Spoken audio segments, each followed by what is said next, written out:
Hi guys, I'm just soaking this mungo bean for like 3 hours. I'm going to make lumpia vegetables.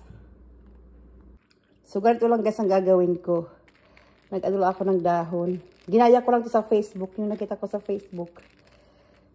Ito siya, binabad ko na siya ng 4 na oras.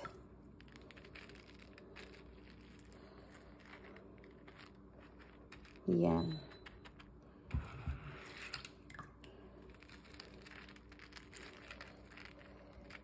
Tapos guys, bali ito siya na 4 na tatsulok. Itutupi ko lang siya ng 4 din na corner. Ganito. Yan. Tapos yung isa pa dito. Tingnan ko nga kung effective to. Okay. Tapos ganyan na. Tapos lagyan ko siya ng tubig. Babasain ko siya para matili yung moist. O ayan guys, basa na siya lahat. Tapos tutupiin ko lang to. Yan. Ganyan. Tapos yung kabila pa. Yan. Babasain ko lahat. Babasain ko lang naman.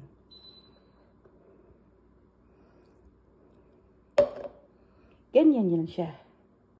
So guys, ito na yung result ng aking pinatubo na after 2 days. Yan siya. O, tadan! Tumubo na yung ilalim. Tignan natin. Buksan. Ang basa, sobrang basa pa yung towel. So hindi ko pa kailangan mag-add ng water. Ayan na siya. After 2 days. Yan. Tignan natin yung kabila. Yan. Wow. Sige. Ibalik lang natin uli para mag-continue siya mag-grow. So, hindi ko pa siya lalagyan tubig kasi sobrang basa pa yung towel. So, ibabalik lang muna natin. Siguro bukas ako maglagay ng tubig sa towel. Yun lang muna. Hey guys, let's check again after the 3 days. Bale, nilagyan ko siya ng tubig kanina. Pero hindi ko chinek. Let's check again ulit ngayon. Tignan natin kung ano na yung progress.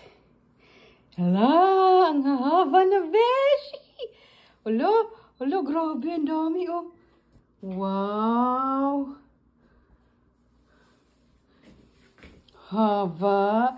Tapos bukas ko pa ito, mga 2 araw ko pa to siya, natakpan ko lang muna para mas lalo pang humaba yung mga dahon. Taran! Uy! Meron akong tawgi, mga 2 days pa to. So takpan lang muna natin. Babalik ko lang muna para tumubo pa siya. Bye! So guys, ito pang 4 days na. I-check natin kung pwede na siyang gulayin. Ayan! Ayan! Tawgi na nga siya guys. Tawgi na siya. Ayan. O diba? Ang gara. Yay! Yan na siya oh. Makakapaggulay na ako ngayon. Meron ako doon beef liver. Tapos ihahalo ko siya dito. Tapos meron akong, tawag na to, spinach or algbati. Yun, lutuin na natin guys. Ready na ako. Harvestin ko na to. Teka lang. Yun, harvestin na natin guys.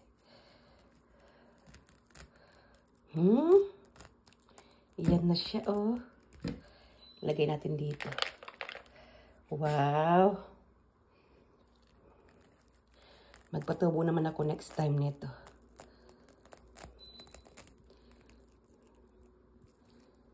Lagyan natin dito. Bali 2 beses ko siya uulamin.